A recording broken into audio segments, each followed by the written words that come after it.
a palestra de Paleontologia na Antártica, estudando as mudanças climáticas do Paleógeno pelos moluscos bivalves, convidando a professora Fernanda Quaglio.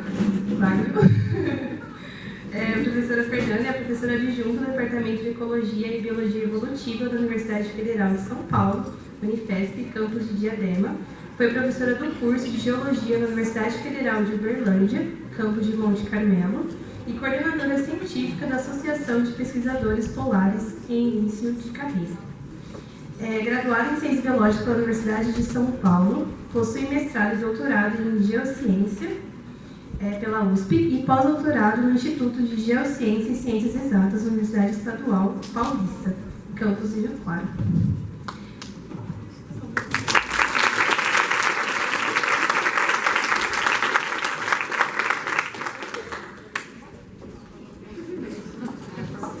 Acho que até falo alto aqui, mas eu prefiro o microfone, porque assim eu preciso forçar tanto a minha voz. E eu tenho uma concorrente aqui, então é melhor usar o microfone. Primeiro eu peço desculpas para vocês se eu tive todo mundo fez geologia aqui já? Sim? Não? Sim? Se fizer, então vão entender. Eu tive um problema geocronológico, só uma pequena piada. Basicamente o meu celular me enganou com o horário do voo e eu perdi o voo e eu vim de carro. Eu fiz questão de vir, porque eu tinha assumido esse compromisso com vocês. E, então eu espero que tenha valido a pena para vocês, né, eu ter vindo aqui. Muito bem, então vamos falar um pouquinho das linhas de pesquisa que podem ser desenvolvidas na Antártica, principalmente com relação à paleontologia, e eu vou mostrar um pouco para vocês dos trabalhos que eu venho desenvolvendo.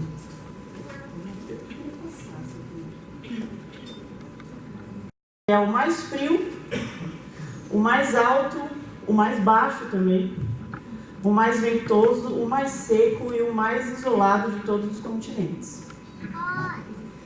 Quase 99% do território estão cobertos por gelo. Tá? O que sobra desses 99%, para vocês terem uma ideia, né, o continente antártico, em termos de área, ele equivale a mais ou menos 1,5 vezes, um pouco mais, 1,6 vezes o tamanho do Brasil. Tá? 1,5 vezes o tamanho do Brasil.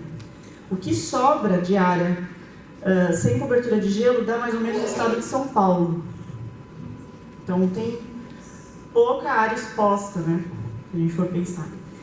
E a Antártica também concentra 70% da água doce do planeta. Né?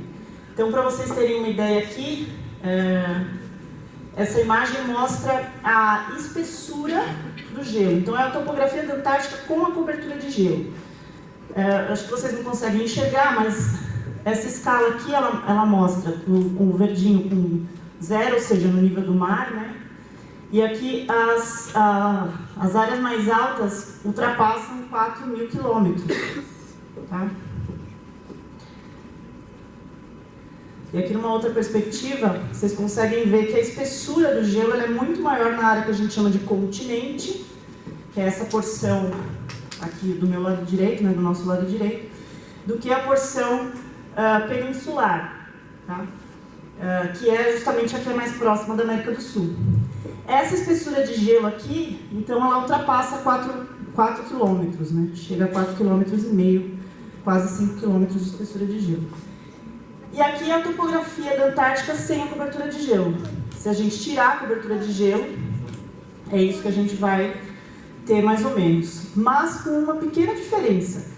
Que, na verdade, essa representação está mostrando o continente antártico emerso, né, acima do nível d'água.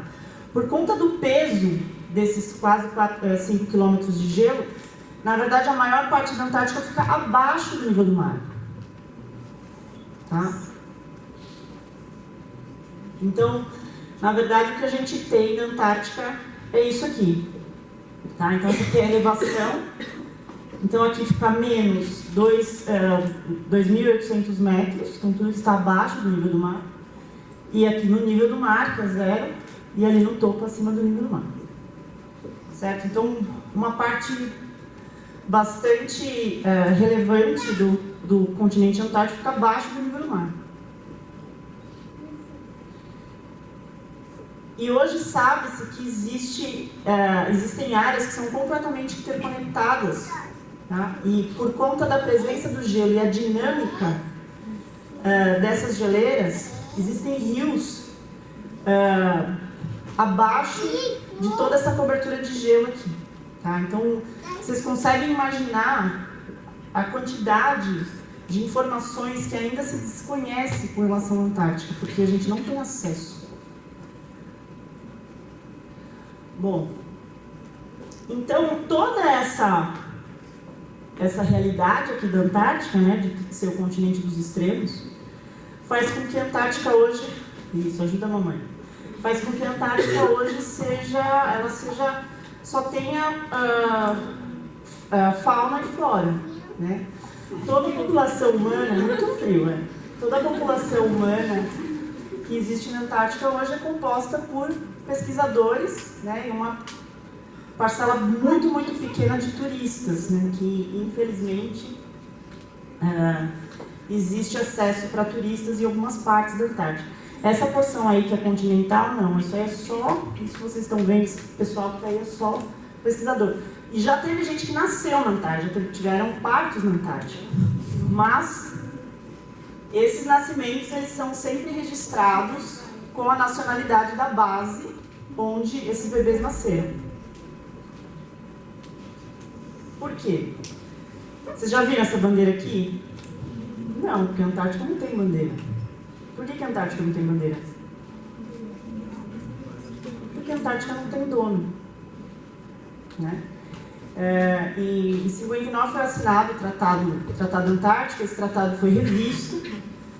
Hoje é o sistema do Tratado Antártico, porque existem vários acordos que fazem parte desse tratado, principalmente os relacionados ao ambiente, né, e à preservação ambiental. Mas, basicamente, tudo que está abaixo de 60 graus sul é considerado um território destinado somente à paz e à ciência. Toda e qualquer atividade militar desenvolvida na Antártica é destinada somente ao apoio logístico para os cientistas. Então, não pode haver exploração comercial e, principalmente, qualquer tipo de atividade militar que possa chegar, né, ou que possa resultar em algum ato beligerante entre os países. Né?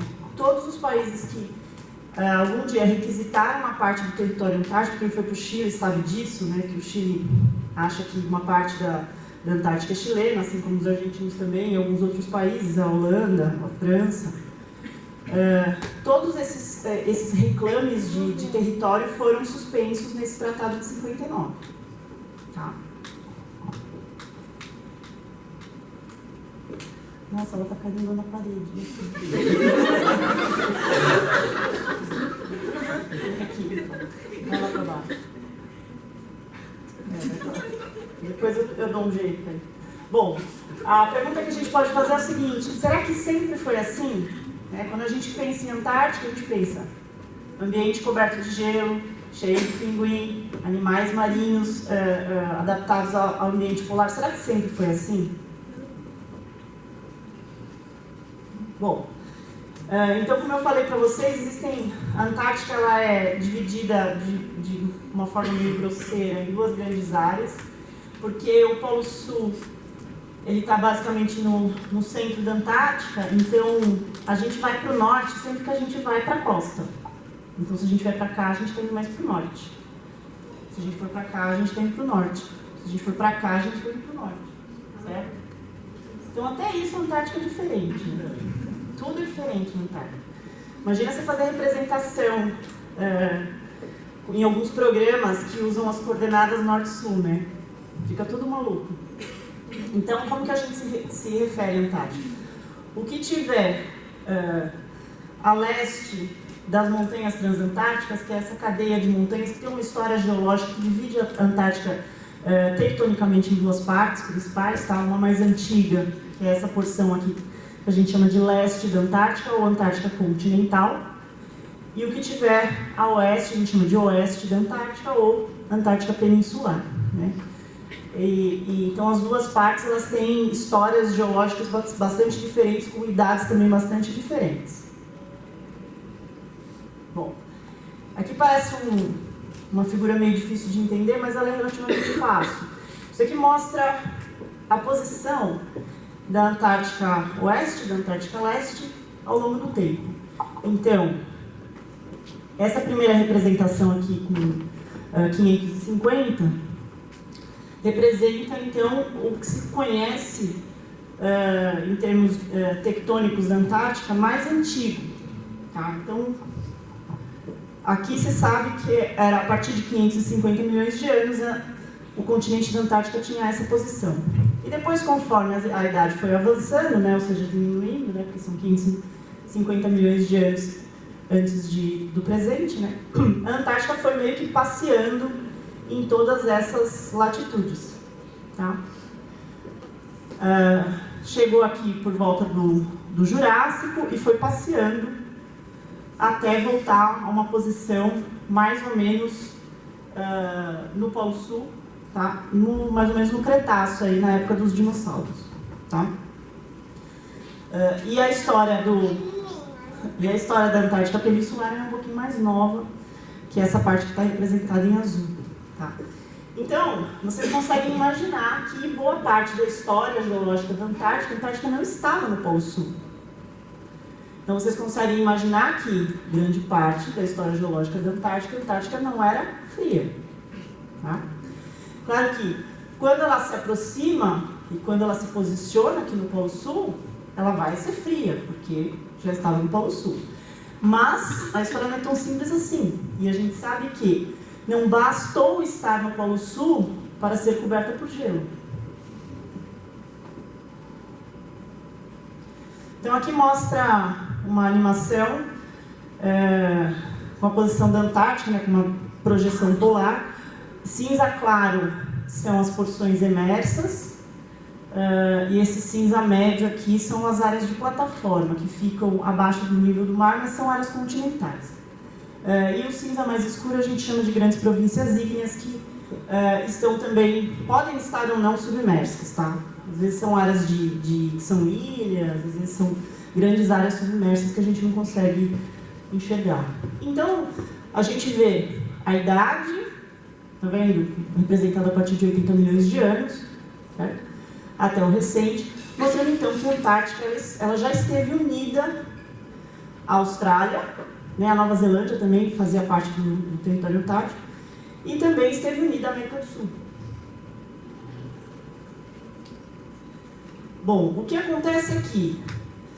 Quando a Antártica se separa geograficamente da Austrália e da América do Sul, forma-se uma corrente, né? Na verdade é um sistema de circulação oceânico-atmosférico, mas a gente simplifica isso falando que é a corrente circunantártica, né? Representada principalmente pelas correntes marinhas. Bom, aqui é só uma modelagem, e esse registro de paleotemperatura, ele é um registro feito em várias localidades do planeta, tá? Não são registros somente da Antártica, são em várias localidades, tá? Então, essa curva de paleotemperatura, ela reflete a variação de temperatura ao longo desses 70 milhões de anos para o planeta, não só para a Antártica.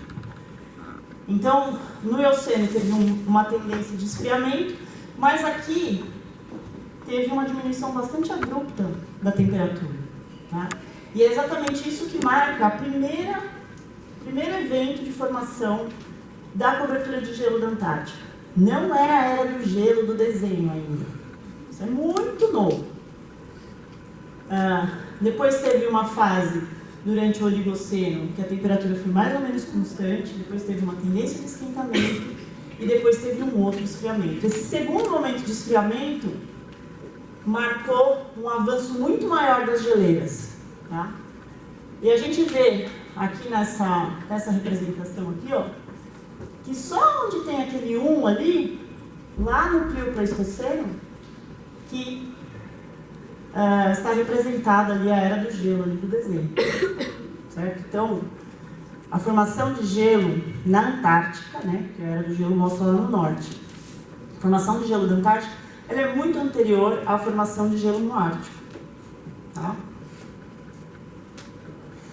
Não se sabe exatamente quais foram todos os mecanismos relacionados, tá?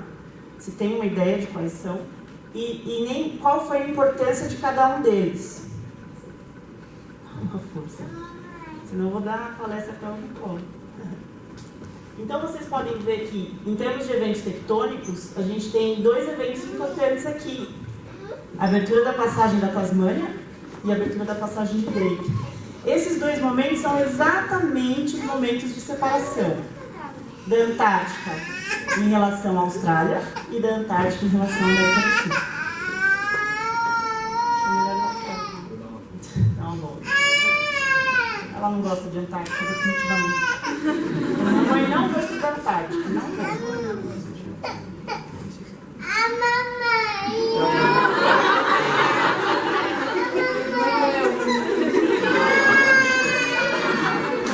Vou contar uma história rápida. Quando eu voltei da licença maternidade, né? Voltei com ela, só eu e ela. Eu dava aula na UF Monte Carmelo. E não tinha uma babá, mas a babá ainda não estava acostumada com ela. E eu andava com aquele canguru, ela em todos os lugares. Né? E aí eu fui dar aula com ela. Mas ninguém prestava atenção na aula, ficava todo mundo olhando pra ela, lá rindo. Então eu falei, gente, não dá pra dar aula assim, né? Fica todo mundo só olhando pra ela. Mas enfim. Então, voltando aqui. Então, esses dois momentos são justamente os momentos do que a gente chama de isolamento geográfico da Antártica, quando ela se separa da Austrália e depois quando ela se separa do Sul da América do Sul. Muito bem. Aqui, se a gente isolar só o clima, né, a gente vê que é uma representação dessa curva de paleotemperatura, só que ela está deitada. E aí em cima são justamente as representações da formação dos mantos de gelo. E vocês veem que os mantos de gelo eles se formam principalmente aqui entre o que a gente chama de Oligoceno e Mioceno, que dá mais ou menos uns 28 milhões de anos para cá. E aí o que isso significa, né? Tá falando da Antártica, não tem nada a ver com a gente. Na verdade, esse momento, essa transição, essa passagem, a formação de gelo... Nossa, já falei tudo isso. Quanto tempo eu falei? Tá bom. Representa uma mudança de condições climáticas do planeta, condições climáticas globais, que a gente chama de condições estufa e condições que a gente chama, e usa em inglês, né, ice house ou condição refrigeradora. Tá? Então, quando a gente fala condição estufa, a gente lembra automaticamente do efeito estufa, né? Mas o efeito estufa é o mesmo efeito, só que ele é transitório. Tá? Quando a gente diz condição estufa, é um momento geológico pelo qual a Terra passa, tá? Em que não existe gelo de base continental, tirando aquele gelo alpino, aquele gelo que ocorre no topo das montanhas. Tá? Quando a condição é ice house, o gelo pode sim se formar em áreas continentais. E o que isso significa? Embora esse desenho pareça mostrar assim que está tudo gelado, a gente vê que o gelo ele acaba se concentrando onde tem continente. E onde será que a espessura do gelo pode ser maior nesses momentos aí de ice house? Sempre nos polos, porque os polos são naturalmente mais frios, certo? Então, o que vai acontecer em termos de distribuição de temperatura ao longo do planeta? Os polos vão ser muito frios, né? E o Equador, embora tenha uma queda de temperatura, não vai ser tão frio quanto os polos. Mas é uma condição climática completamente diferente dessa daqui, em que as temperaturas elas são mais quentes e mais bem distribuídas no globo. Embora ainda assim os polos sejam mais frios, mas eles não vão estar cobertos de gelo. Tá? Então, o pessoal da biologia já consegue imaginar qual que é a consequência disso para a distribuição geográfica dos organismos. Né? E até pressão evolutiva para os organismos. Tá? Mas o que a gente conhece de toda essa história, como eu dei uma pincelada aqui para vocês, é um panorama. Existem alguns problemas que ainda não estão esclarecidos, né? Algumas dúvidas que ainda permanecem, que incluem perguntas como: quando exatamente cada um desses eventos aconteceu? né? Quais áreas da Antártica foram afetadas, em que ordem elas foram afetadas. Então, por exemplo, uma das ideias que se tem é que esse gelo ele começou a se formar na porção leste da Antártica, porque lá existem montanhas que são bastante altas, né? Que ficam numa área que os russos descreveram, né? Então, chamam montanhas Gamburtsev. E acredita-se que o gelo tenha começado nessas áreas mais altas. Por quê? Porque eram áreas que já estavam propensas ao desenvolvimento de gelo alpino, né? E durante momentos em que a Antártica tinha condições orbitais, em que os verões eram mais frios, tá? Então, o que acontecia? Durante o inverno, em que o gelo se expandia, né? Quando chegava no verão, que seria o momento desse gelo se retrair, ele não retraía totalmente, porque o verão era mais frio. E aí, no próximo ciclo, o gelo aumentava ainda mais, e aí, quando chegava o verão, ele retraía, mas não tudo. De tal forma que chega um ponto em que não tem retorno. O gelo se expande e cobre tudo, por conta dos efeitos que a gente chama de retroalimentação, mas basicamente albedo, né? Imagina eu na praia, numa praia, eu tenho um albedo muito grande, porque eu sou muito branca, ninguém aguenta olhar para mim se não tiver de óculos escuros, certo? Então é a mesma coisa, o albedo ele reflete muito a luz do sol, e chega um ponto que mesmo que a Terra voltasse para aquelas condições de verões mais quentes, não tinha mais como derreter todo aquele gelo, tá? Porque chega um ponto que o gelo ele não permite a absorção do calor do sol, tá? Que mais? Então só para terminar essa parte de cima aí que eu fiquei contando isso, eu sou assim, eu começo a falar as histórias e se deixar eu fico contando um monte de coisa. Mas basicamente o que se acredita é que o gelo começou a se formar nas montanhas Gamburtsev, na parte leste, né, na parte leste da Antártica, e depois esse gelo foi avançando até alcançar a parte oeste, ali na pontinha da península, mais perto da América do Sul. Mas existem alguns trabalhos que dizem que esse processo demorou 10 milhões de anos, outros dizem que foram 4 milhões de anos. E, em termos geológicos, 4 milhões de anos é assim, ó. Tá. Então, 4 milhões de anos é quase como se fosse de um dia não instantâneo, mas de um dia para o outro, geologicamente falando. Agora, 20 milhões já é uma diferença mais importante. E isso pode ter consequências importantes também para o desenvolvimento do próprio meio e as suas relações, né? Bom, e diante de todas essas mudanças, como será que as biotas responderam? Né? Como é que elas se comportaram? Outra pergunta que ainda nós não conhecemos todas as respostas, como as biotas terrestres responderam a essas mudanças, as marinhas e as terrestres. E essas consequências, elas foram uniformes? Ou seja, elas foram uniformes para os grupos biológicos e elas foram uniformes para todas as áreas da Antártica? Não se sabe. E ainda existem outras perguntas, isso aqui é só puxando a brasa aí para a nossa sardinha, que é mais biológica. Bom, então, como é que a gente consegue responder algumas dessas perguntas, né? Pelos fósseis. E a paleontologia especificamente, né? O que ela estuda, né? De forma geral, a paleontologia ela pode estudar a história evolutiva dos grupos biológicos, né? E as relações de parentesco entre esses grupos. Pode também ajudar a estudar climas pretéritos, idade das rochas, ambientes deposicionais, ou seja, como eram as paisagens, né? E a história dos continentes. Então, eu já até contei uma parte da história para vocês, e uma parte dessa história foi contada com base nos fósseis. Outra parte, existem outras técnicas também que ajudam. Bom, e falando mais especificamente dos grupos, né, do grupo com o qual eu trabalho, que são os moluscos, né? Por que a gente estuda molusco, né? Porque, dinossauro é tão mais fofinho, né?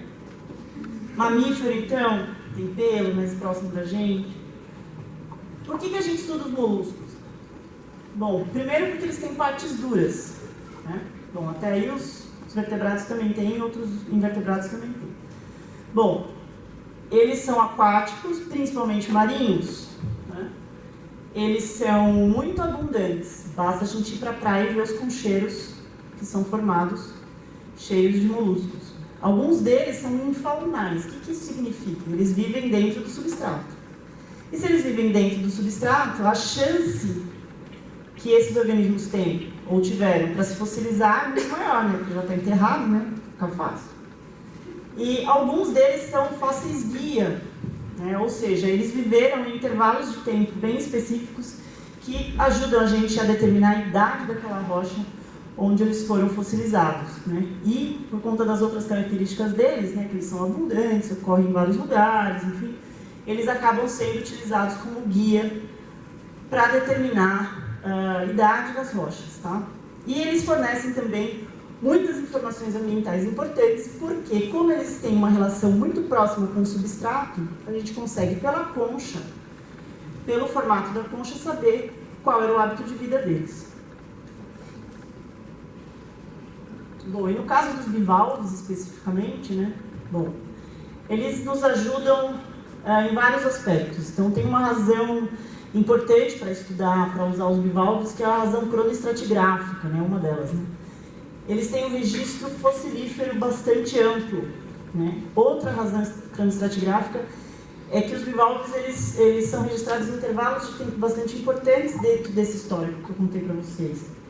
Eles são bastante abundantes, então a gente consegue usar métodos estatísticos, com metadado, inclusive, né? E a gente sabe que metadado em paleontologia é uma coisa quase inexistente, porque são poucos os grupos que têm registro bastante abundante que a gente pode usar estatística. Uma razão tafonômica, que eles são com duas válvulas, então se uma for destruída, pode ser que a outra tenha uma chance maior de ser preservada. Normalmente essas válvulas são iguais, né, são simétricas, mas você consegue identificar de que espécie é, ou de que gênero é. Então isso aumenta a chance de você coletar o material, né? Uma razão ecológica é que eles vivem em quase todos os ambientes, e outra razão ecológica é que eles podem ser dispersados durante a fase larval por correntes marinhas. Então, você pode tentar estudar a evolução de correntes marinhas vendo simplesmente o registro fossilífero desses organismos. Muito bem. Então, basicamente, o que a gente consegue, né, identificar a partir do estudo dos bivalves? Então, a gente pode trabalhar com biodiversidade, a gente pode trabalhar com paleoecologia, a gente pode trabalhar com taxonomia, né, com relação à bioestratinomia, ou seja, como é que eles foram transportados e retrabalhados, com diagênese, ou seja, como é que eles foram fossilizados propriamente dito, o sistema deposicional, onde eles foram preservados. A gente consegue fazer a correlação bioestratigráfica, tá? Das rochas, paleobiogeografia, ou seja, a gente consegue determinar espacialmente a distribuição desse registro ao longo do tempo e determinar variações climáticas, tectônicas e de correntes marinhas, né? As relações evolutivas, que é o aspecto mais óbvio, né, do estudo dos bivalves, também podem nos ajudar. Bom, então eu vou mostrar para vocês algumas aplicações, tá? Então, para vocês se acostumarem um pouco com a localização, como eu mostrei para vocês já, deixa eu ver se eu consigo pegar o mouse aqui, ali pega. Aqui a pontinha da península é a porção mais próxima da América do Sul, e é uma área que durante o verão fica exposta. Então, tem muito afloramento, e como é mais fácil de chegar, tem bastante trabalho já desenvolvido nessa área. Outras áreas também têm algum registro fossilífero, principalmente essa área que fica mais próxima de uma das bases americanas, tá? Essa porção aqui da península também tem alguma coisa, e nessas porções mais próximas da Austrália também tem áreas de rocha exposta e registro desses grupos, tá? Aí eu fiz um levantamento só para comparar em termos de riqueza, de gênero e família, em comparação com os mesmos dados para a Nova Zelândia, né? Porque a Nova Zelândia tem um registro fossilífero de bivalves bastante bastante conhecido. Então, essa aqui é a curva de diversidade em termos de número de família, número de gênero ao longo do tempo, desde aqui do final do Cretáceo, depois que os dinossauros se extinguiram até o recente. Né? Então, o que a gente consegue observar? Que em termos de família, a partir aqui do Eoceno, o número foi mais ou menos estável, mas teve um aumento no número de gêneros em alguns períodos, e esses períodos eles podem estar relacionados com fases de esquentamento. Tá? Mas isso é para Nova Zelândia.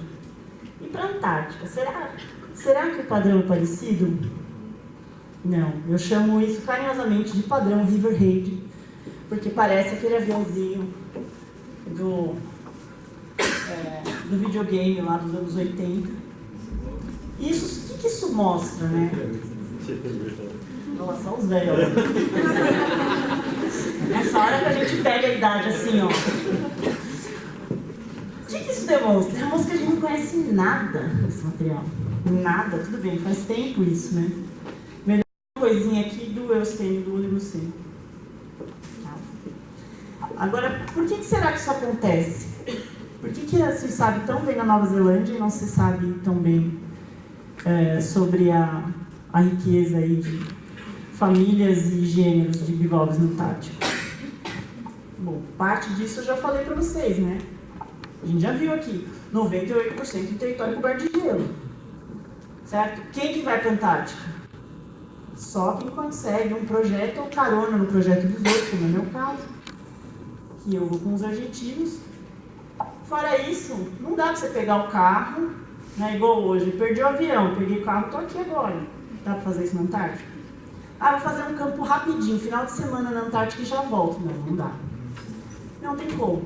Então, existe uma logística muito complexa e o acesso aos afloramentos é limitado por conta da cobertura de gelo. A gente só consegue fazer campo no verão, né, pelo menos para os campos de geologia, né, falando dos campos de geologia. Outras áreas aí funciona diferente, mas a gente só consegue fazer no verão, a gente precisa de uma logística complexa para ter acesso aos afloramentos. E fazer campo lá não é fácil, principalmente quando você tem que... Se for para coletar ainda é mais fácil, mas se for para coletar dado, é muito difícil ficar ali ajoelhado com uma caderneta na mão, medindo bicho, eu sei que você não consegue usar a luva, aí fica aquela roupa enorme, então assim, você demora para coletar o dado. Né? Eu não sei o que é pior, né? Ficar derretendo embaixo do sol de uma pedreira ou passando frio aí na Antártica. Olha, eu estou sem luva ali. É permitido trazer material? Sim, dentro dos projetos. Aí vai depender muito da legislação de cada país. Então, por exemplo, eu trabalho com os argentinos. E a Argentina é bastante burocrática, muito pior que o Brasil, para conseguir tirar material de lá. Né? Então, corta a câmera ali, eu trago tudo na mala despachada e não declaro nada. Mas a maior parte fica lá, né? E aí, de vez em quando, eu vou lá, estudo e trago mais um pouco e vou fazendo assim do jeito que dá. Mas você pode levar sim. O que precisa é que o seu país tenha logística para trazer o material, né? E em paleontologia, caixas e caixas e caixas e caixas de pedra.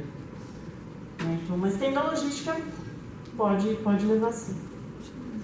Bom, então, no caso especificamente desses dados aí que eu tinha mostrado para vocês, o que a gente vê aqui... Ai, não volta. Volta, meu amigo. Voltou. O que a gente vê aqui reflete simplesmente o quê? Ambientes deposicionais, ou seja, alguns locais que geologicamente favoreceram a preservação de determinados grupos, né? A dificuldade de acesso, né? Não consegue fazer campo, não sabe exatamente o que tem representado ali na Antártica, e a cobertura de gelo. Tá? Então, como é que a gente vai estudar se a gente tem tanta limitação de dado? Né? A gente precisa usar outras formas. Então, eu vou mostrar para vocês algumas coisas que já foram feitas.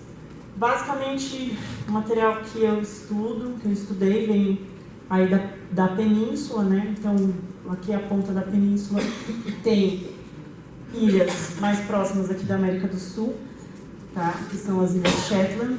O Brasil tem base nessa ilha aqui, que é a Rei Jorge. E tem material também de uma ilhazinha que vem desse outro lado aqui da península, que tem condições um pouquinho diferentes de trabalho, né? Que é essa ilha aqui, que é a Ilha Marâmbio ou Seymour. Então, da Ilha Rei Jorge tem algumas localidades, né, de coleta, que são essas localidades apontadas pelas setas aí, não importa muito. E da Marâmbio eu tenho os dados de um transecto que eu fiz até o platô aqui, a porção mais alta da ilha. Então, vou dar 3 exemplos para vocês. Então, um exemplo de tafonomia, que é o único trabalho de tafonomia que existe na Antártica, esse. Tudo que vocês veem aqui, que parece uma paçoca, é o que a gente vê ressaltando num paredão de rocha, que são conchas, corresponde a conchas. Tá? Então, isso aqui é um concheiro que a gente está vendo um corte lateral num paredão de rocha. Tá? Então, basicamente, esses concheiros eles chegam a ter 1 metro de espessura, né, que a gente chama de espessura, e lateralmente eles chegam ali a 20, 30 até 50 metros. Tá? E o que a gente fez foi tentar estudar a forma, de que maneira esse material foi depositado, retrabalhado e depositado, para tentar inferir como é que era a fisiografia do lugar. Basicamente um CSI, só que de concha. É isso que a gente fez. Então, só para mostrar um exemplo para vocês, a gente definiu basicamente três camadas. Essas camadas, elas têm algumas diferenças que eu vou mostrar para vocês. E essa camada intermediária, ela tem pouquíssimos fósseis, né, o que mostra que existe uma relação hidrodinâmica na deposição de cada uma dessas camadas. No topo dessa segunda camada, os bivalves eles ocorrem oblíquos e, mais do que isso, eles estão fechados, eles estão articulados fechados. Tá? Isso tem uma implicação, eu poderia refletir que eles estavam vivos quando foram soterrados, mas conhecendo um pouco sobre a ecologia deles, a gente sabe que não foi bem assim, mas significa que eles não foram muito retrabalhados a ponto de serem desarticulados, né? Então eles não foram transportados para muito longe de onde eles viviam. Tá? E mais do que isso, eles foram remobilizados e colocados nessa posição oblíqua, bem no topo dessas concentrações. Então, alguns parâmetros que a gente estuda em tafonomia, tá? Tamanho, tipo de válvula, se é válvula esquerda ou direita, né? A convexidade, ou seja, se a porção externa, né, da concha, quando ela está desarticulada, se ela está para cima ou ela está para baixo. A orientação, se cada válvula está paralela, oblíqua ou perpendicular ao plano de acamamento, né? E o azimuth, ou seja, qual que é a direção em relação à parte dorsal da concha, que a gente chama de umbo, que é exatamente onde tem a ligação entre as duas válvulas. Tá? Isso reflete um comportamento hidrodinâmico dessas válvulas durante o transporte. Então, basicamente, o que a gente conseguiu ver é que existe diferença entre as duas válvulas em relação à convexidade, à orientação e o azimuth. Tá? O que isso significa? Isso significa que foram eventos de deposição diferentes. Tá? E significa que esses eventos eles tinham energia diferente. Tá? E aí, considerando esses parâmetros e outros parâmetros que a gente conseguiu reunir sobre posição tectônica daquela ilha nesse intervalo de tempo, a gente conseguiu fazer uma reconstituição do ambiente durante a deposição, né, para a deposição desses bivalves, incluindo a relação de transporte deles em relação ao norte. Aqui o desenho ele mostra o norte aqui para a direita, né, só para a gente conseguir visualizar melhor, e a relação desses lobos deltaicos que transportaram esses materiais de áreas mais altas, com alguma influência de geleira, para as regiões mais baixas. Tá? Então esse é um tipo de aplicação que a gente consegue com a tafonomia. Com relação à história evolutiva e cronoestratigrafia, um material aí da Península Melville, deixa eu só mostrar para vocês, basicamente foram várias localidades aqui ao longo da península, nessa unidade aqui, formação Cape Melville. E já tinham outros trabalhos desse material aí que a gente estudou, mas é só para mostrar para vocês um deles aqui, mostrando que o que se conhecia com relação a esse gênero de bivalve. Esse gênero de bivalve pertence a uma família que é a mesma família daquela conchinha da Shell, ou daqueles pectinídeos deliciosos que a gente compra para comer, que tem só um músculo bem gordinho assim, muito bom. É uma família que tem uma história evolutiva bastante concisa, ou seja, é um grupo monofilético, porque ela tem mesmo uma carinha, né? Os pectinídeos têm uma cara assim, de pectinídeo. E na Antártica é bem interessante porque hoje só ocorre uma espécie dentro da família. É uma família relativamente comum, mais comum em águas frias, mas ocorre em águas quentes também. Mas curiosamente na Antártica só tem uma espécie dentro de um gênero, dentro de uma família. E esse organismo, o nome dele é Damucium colbeck, é o que está aqui do lado direito. Ele tem uma distribuição que é chamada de círculo antártica. Não é que ele ocorre exatamente em toda a Antártica, mas onde tem plataforma ele ocorre. Tá? E só ele, e mais ninguém da mesma família que ele, só de outras famílias. Mas a gente sabe que existe um registro fossilífero dessa família muito maior do que se imaginava. Tá? Principalmente, começando aqui, o registro mais antigo, né, que a gente conseguiu identificar aqui, o Adamuciolus striatum, e depois a gente conseguiu identificar de um intervalo um pouquinho mais jovem, esse aqui que é o Junquerce. Tá? O que isso significa, né? Bom, primeiro, que a diversidade desse grupo era muito maior. Mas a gente sabe que a forma, o hábito de vida parece que mudou ao longo do tempo. Tá? Para alguns grupos, esse aqui é o recente, esse daqui é o Aurus striatum e esse daqui é o Junquerce. O Alambeu foi descrito por outro autor.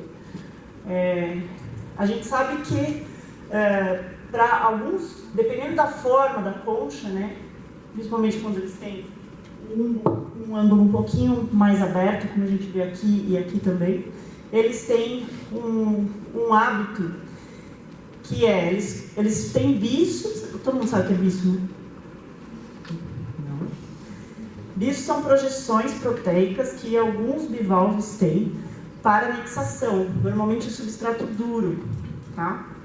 Então, muitos deles têm esse bicho. O mexilhão tem. Às vezes você vai comer um mexilhão, fica uns cabelinhos, sabe aqueles cabelinhos do mexilhão? Então, é isso. Eles têm, durante uma fase mais jovem, e depois, quando eles viram adultos, eles perdem o bicho e eles ficam livres, tá? Eles ficam reclinantes. Eles não se anexam, não vivem dentro do substrato, nada. Tá? E esse fóssil aqui, provavelmente ele tinha um hábito parecido com o recente. Né? O que isso significa? Deixa eu ver se eu tenho outro. Não, isso é de outro material.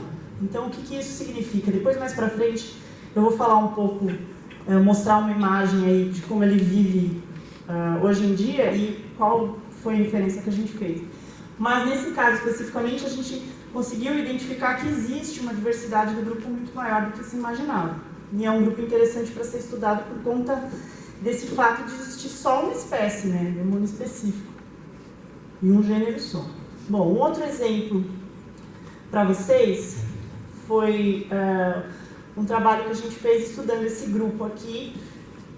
Esse grupo, ele é um grupo infaunal e ele é um grupo que vive desde águas mais rasas até águas muito profundas. Né? O que vocês veem aqui representado em preto é são todos os registros que a gente tem para a Antártica, e em cinza para as regiões ali no entorno da Antártica. Tá?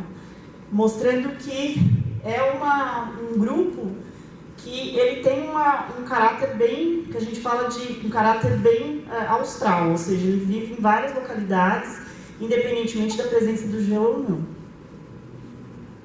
Né? E considerando outros grupos que também vivem, não só os bivalves, a gente consegue, dependendo das características tafonômicas, fazer o que a gente chama de reconstituição paleoambiental. Então a gente sabe como os organismos vivem hoje, a gente encontra esses organismos registrados, né, como fósseis, e a gente tenta fazer a reconstituição paleoambiental nesse ambiente. E o que a gente sabe hoje da Antártica é que, principalmente, né, até antes do gelo começar a se formar, a diversidade da Antártica era muito maior com relação a esses organismos bentônicos, e mais do que isso, as relações ecológicas pareciam ser muito mais ricas, muito mais diversas do que existe hoje. Hoje, o que existe é uma estrutura que a gente chama de estrutura paleozoica, que é uma estrutura ecológica muito simples, se a gente considerar, por exemplo, outras regiões que são frias, mas não polares. Por exemplo, a Patagônia, né, que é uma região que é fria, mas que não está coberta de gelo, tem uma diversidade grande. Mas a Antártica hoje é completamente diferente. Então, uma vez que começa a se formar o gelo, a gente vê que ecologicamente as relações vão se simplificando cada vez mais. Tá? Uma das hipóteses que se tem, ou que se tinha, né, para isso, é justamente a queda de temperatura. Porque a queda de temperatura limita o metabolismo, limita crescimento, bioprodutividade, formação de matéria orgânica e assim vai. Né? Então, por muito tempo se acreditou, e alguns ainda acreditam, que é a temperatura que é o principal fator limitante aí para as relações ecológicas, pelo menos nesses organismos bentônicos. Né? Bom, outro exemplo em relação à paleogeografia, tem uma proposta antiga aqui, ó, de 79. Quem que era nascido em 79 aqui? Eu também. Só, né? Meu Deus. E alguns ainda acreditam na existência da província Wederiana, e essa província seria uma grande área de águas rasas, né, de plataforma continental, que teria existido aqui, pegando o sul da Austrália, passando pela Antártica até o sul da América do Sul. Né? E essa província Wederiana teria existido do Cretáceo até o início da formação de gelo, que seria o Oligoceno, mais ou menos 28 milhões de anos. Bom, o que a gente conseguiu identificar ainda da formação Cape Melville? A gente olhou o registro de todos os gêneros de bivalve que a gente encontrou nessa unidade, que é do Mioceno, ou seja, uma fase que a Antártica já tinha tido a cobertura de gelo, mas foi uma fase de esquentamento pequena, de degelo, assim. Ainda era uma fase fria, só para vocês terem uma ideia dos organismos aí. Bom, existem organismos bivalves que têm relação com bivalves da Patagônia, né, da mesma época, que hoje existem na Patagônia, mas que não existem mais na Antártica. A gente olhou o registro fossilífero de cada um desses gêneros, né, do Cretáceo até o recente, para todas essas localidades. Então, na Antártica, simplesmente somem do registro, e não existem hoje na Antártica, e ocorrem somente nas regiões periféricas ali. Então, Sul da América do Sul, Nova Zelândia e tal.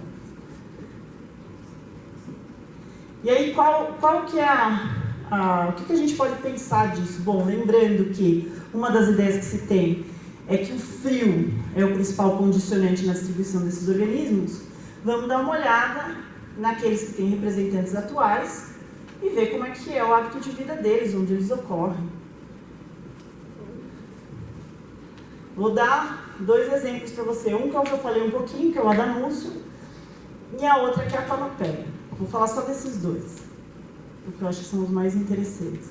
Então, o Adamúcio eu já comentei com vocês que ele existe, né? Ele é um organismo que vive hoje na Antártica, tem essa distribuição chamada de circunantártica, embora não seja exatamente circunantártica, mas que ocorre em vários pontos em torno da Antártica, né?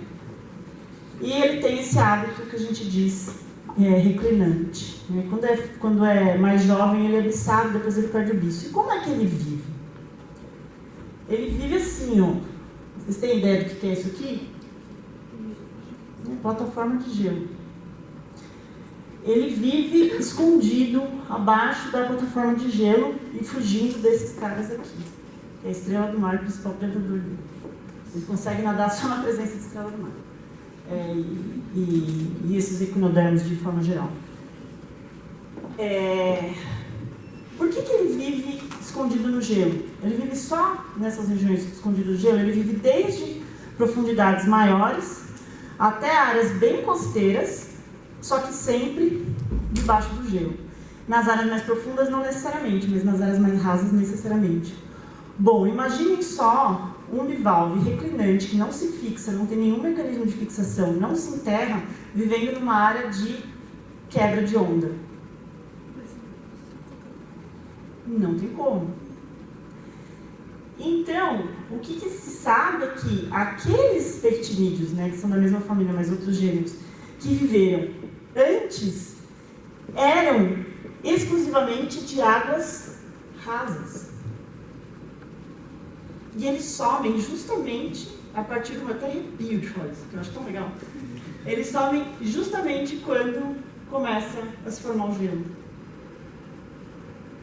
Mas esse Adamúcio, que é aquele que consegue viver embaixo do gelo reclinante, ele consegue permanecer mesmo quando o gelo se forma, porque ele consegue tranquilamente viver num ambiente desse.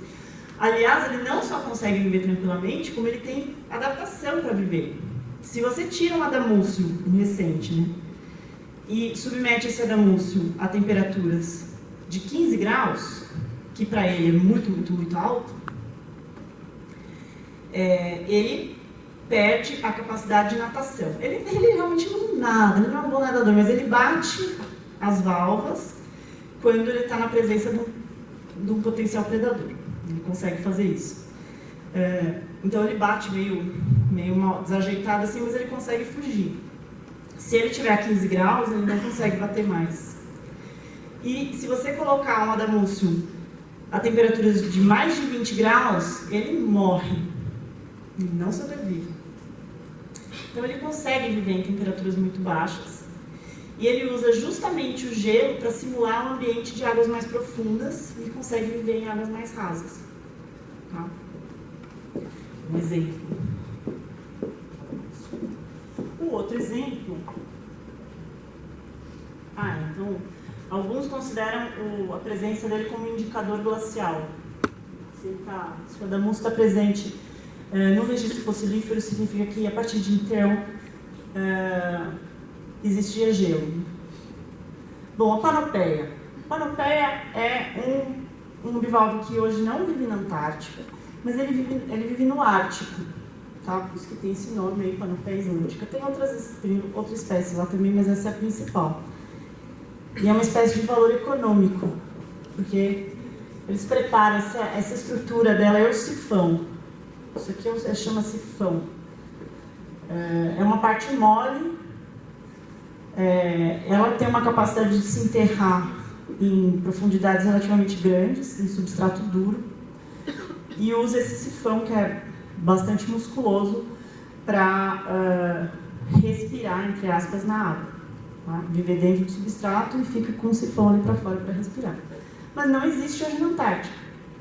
Tá? Mas existiu, porque tem registro fossilífero não só na Antártica, mas também na Patagônia. O que acontece com a Panopeia, né? Tem até receita de como preparar Panopeia na internet. O que acontece com a Panopeia é que, basicamente, ela precisa de um substrato duro para viver, né? Porque é o ambiente onde ela vive. E aí, o que acontece na Antártica, né? Onde tem substrato duro, vai ter o gelo. E é um ambiente diferente do ambiente onde o Adamucium vive. Por quê? Porque o substrato duro, ele provavelmente vai ter a presença ali, vai ter o gelo, né? E a gente chega à conclusão de que não necessariamente é a temperatura que limita a distribuição desses organismos. Por quê? Porque a Panopeia vive hoje no Ártico, em temperaturas muito baixas. Só que ela precisa da rocha, porque ela vive dentro da rocha, ela consegue se enterrar dentro da rocha, no substrato duro, em profundidades relativamente grandes, né? Então, o que será que aconteceu? O que será que vocês conseguem imaginar que aconteceu nesse processo todo para ter expulsado a Panopeia da Antártica, mas não o Adamucium, né? Provavelmente o que aconteceu foi justamente que o avanço da plataforma de gelo, ele acabou selecionando determinados grupos e expulsando outros grupos que tinham um hábito de vida que dependia da exposição do substrato, né? Então o Adamucium, ele é muito mais tolerante à variação do substrato do que a Panopeia, né? E o que provavelmente aconteceu é que o avanço da geleira fez com que os ambientes em que a Panopeia gostava de viver não estavam mais disponíveis, tá? Então, hoje, pelo menos para os bivalves, a gente exclui essa ideia de que a temperatura é um grande fator limitante. A temperatura pode ser um fator limitante para mamífero, né, para outros tipos de organismos, principalmente terrestres. Mas a gente tem que prestar atenção que determinados parâmetros ambientais, eles vão funcionar de formas diferentes dependendo das condições, né, de preferência ecológica de cada grupo. Então, aqui é só para mostrar como funciona a relação entre a plataforma de gelo, né, a exposição do substrato, né, e essa relação com águas que não são tão frias, né, e que acabam determinando algumas áreas onde esses organismos podem viver protegidos da ação de ondas, tá? Mas normalmente o substrato aí é um substrato de areia fina, vai variar, tem areia grossa, areia fina, mas é sempre consolidado. E aí basicamente é como o Adamucium vive, tá? Bom, outro aspecto em relação à província wedeliana que a gente conseguiu trabalhar, a gente fez um levantamento de todo o registro fossilífero da Antártica, desde o Cretáceo até o recente, e para algumas localidades, Austrália, Nova Zelândia, a gente colocou os dados da África do Sul também e da América do Sul. E basicamente o que a gente conseguiu determinar é que, biogeograficamente, a província wedeliana, ou seja, todas essas áreas, desde o sul da América do Sul, passando pela Antártica e chegando até a Nova Zelândia e a Austrália, ela realmente existiu no Cretáceo, mas ela para no Paleoceno, ou seja, o intervalo de tempo imediatamente posterior. Por quê? Porque a Nova Zelândia, ela se separa, deixa eu mostrar uma outra figura que fica mais fácil, a figura é meio complexa para ensinar, aqui fica mais fácil. A Nova Zelândia, ela acaba se separando já no Paleoceno, né?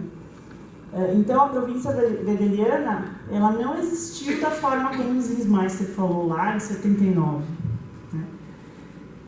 Ela existiu, mas por um intervalo de tempo muito curto, e a primeira região a cair fora dessa província foi a Nova Zelândia, né? As outras áreas têm uma história um pouco mais complexa, mas a Austrália se separa ainda no Eoceno e não chega até o Oligoceno, como ele falava, né? E no Oligoceno a gente tem a separação, então, de todas as áreas, incluindo a Antártica e a América do Sul. Mais recentemente, as relações são um pouco mais complexas e a gente acha que parte desses dados mais recentes e a relação que existe entre a Antártica e a América do Sul é por conta desse trânsito de navios que existe entre as regiões. Então, provavelmente é uma contaminação recente. Mas a gente não tem muita certeza ainda de como isso daí acontece. Bom, então, algumas dessas perguntas a gente consegue responder. Então, os tais indicadores glaciais, a gente consegue identificar alguns deles. Então, eu dei exemplo de 2 aí, né? No caso aí do Adamúcio, desde o Oligoceno, né? No Mioceno existe uma fase de temperaturas mais amenas, então a gente vê um aumento da complexidade ecológica de algumas comunidades. Depois, o que a gente consegue identificar é que os táxons, sempre os táxons de águas rasas, eles tendem a ser extintos, quase todos são extintos. Os únicos que conseguem sobreviver são aqueles que têm algum mecanismo para viver próximo de área de gelo, né? Os de águas profundas permanecem. A província wedeliana, ela se separa ainda no Paleoceno, e a gente tem um novo compartilhamento aí no Plioceno até o recente. Então é isso, gente. Esses são alguns exemplos de uma parte da história da Antártica que a gente consegue contar com os bivalves. Isso aí. Obrigada.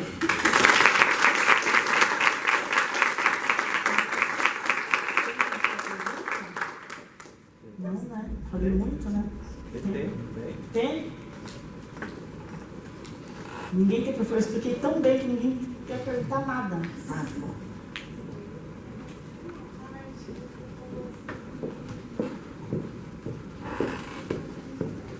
não entendi nada. Eu acho que ninguém tem entendido.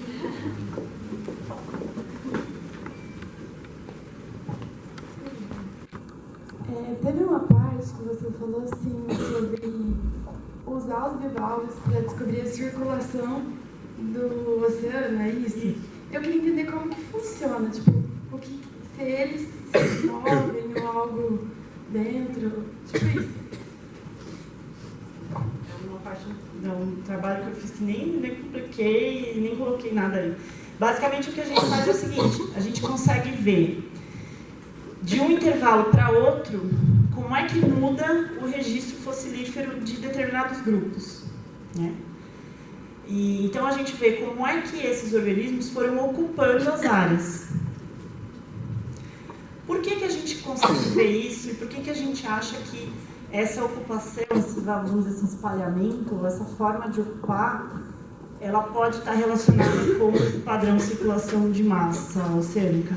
Porque os bivalves têm uma fase de larva. E alguns outros grupos também. A gente consegue ver isso para a braquiópode também, né? É claro que cada grupo, a larva, ela tem as características, né? Então tem larvas que são mais oligotróficas, tem outras, então elas aguentam mais tempo durante a fase larval, então a fase larval é mais longa ou é mais curta, né?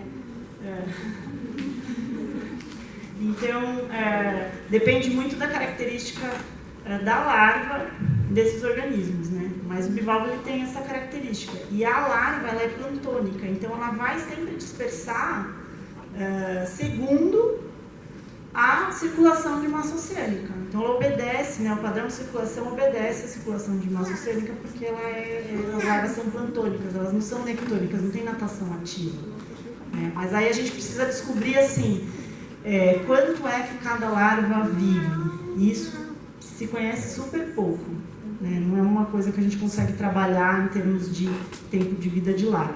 Mas a gente sabe que elas têm essa fase larval e que obedecem então o padrão de circulação das massas oceânicas.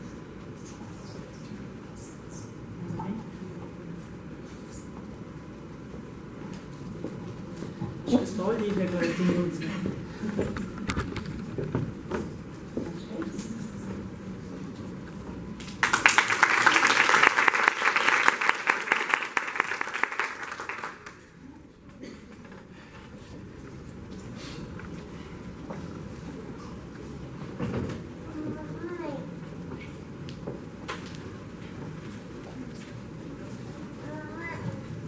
Muito obrigada, Fernanda. Vamos fazer o encerramento, então. Só um lembrete, amanhã a gente continua, nosso último dia, né, da semana. Então, a programação amanhã começa às 6h30, com a apresentação da empresa Júnior, Bioplanet. E depois a gente tem uma mesa redonda também sobre o assunto do meio ambiente. Então, vai ser bem legal e mais conhecimento aí pra gente. E com o encerramento, Confiante, tá? Então, espero todos vocês amanhã. Então, muito obrigada por esse dia. Espero que vocês tenham gostado, aprendido bastante com todo esse monte de conteúdo que a gente recebeu. E até amanhã. Obrigada.